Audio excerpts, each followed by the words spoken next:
Some people pass away, but John died. I'm Marley with Pacific Widow Solutions, and I help people who've been widowed solve problems so they can focus on grieving and healing. And the thing is, words can hurt. Words matter. And the euphemisms that we use for death didn't make me feel good. And it kind of upset me when people would say, oh, when John passed away. Well, John's death was so shocking and he was so young that I needed the word died to feel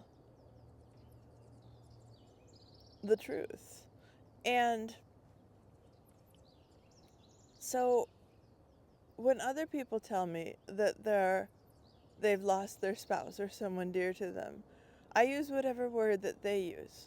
If people say, oh, my spouse passed, then okay, when your spouse passed, when I talk to them later. But for me, it was he died. And as the person closest to him, I feel like I got to decide. It's not my job to help other people with their dealing with it. I had enough on my plate. And so I'm going to tell you some of the things that people said to me in those first couple months that really didn't help. Because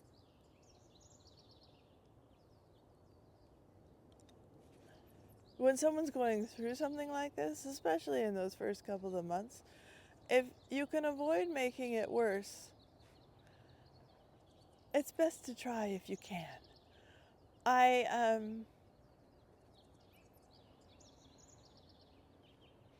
had someone that I know but am not close to literally tell me how sad he was and expect me to comfort him the first time I saw him after the fact. He had heard from someone else, so he already knew. And then he followed it up by saying, I'm going to die soon too.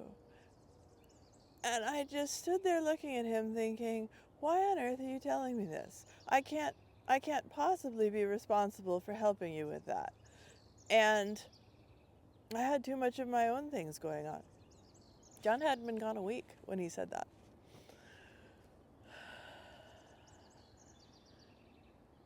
And people blurted out what they were thinking. Someone asked me about his vaccine status from the COVID vaccine because they thought the method of his death was related to his vaccine status. And the thing is, I couldn't deal with that either. I couldn't carry the weight of that. And especially since, it's for their political agenda. It didn't help me any to think yes or no.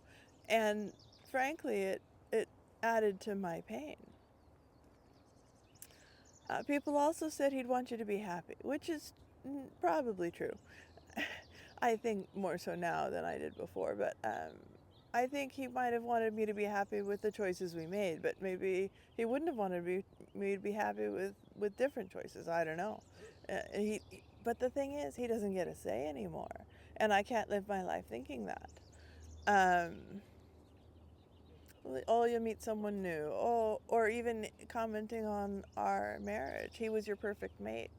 Well, that's really not for you to decide. People would say he's smiling down on you, and I don't think he can see me, and I can't live my life thinking he can see me. He's in the past, so he needs to stay in the past. So Hanlon's razor says, never ascribe to malice that which is adequately explained by incompetence. And it's true. Most people aren't malicious, but there is a lot of incompetence in the realm of emotions and what to say. So instead, here are things you can say. I'm sorry you have to go through this. That's my favorite. Can I help you with specific tasks? Whatever you think might be a good choice.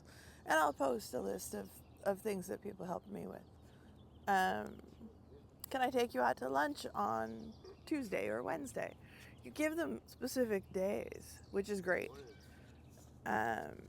I remember this good thing about him, whatever it is. Or I'm so impressed with how you handled such and such. And if you know them very well and you think it might be helpful, you can consider saying something, a suggestion. It's time to leave your house. But you have to really know them well and have a good idea that that's the case.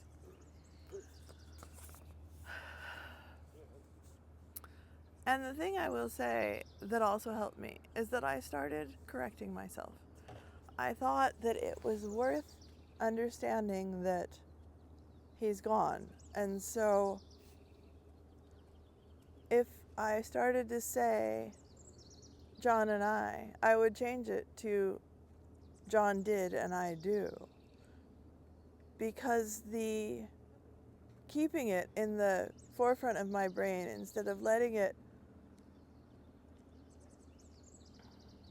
diminish and then come back and surprise me, I appreciated making the change so that the surprises were less frequent. I wish you all the best. You can reach out to me, pacificwidowsolutions@gmail.com, or my Instagram and YouTube, Pacific Widow Solutions. Take care.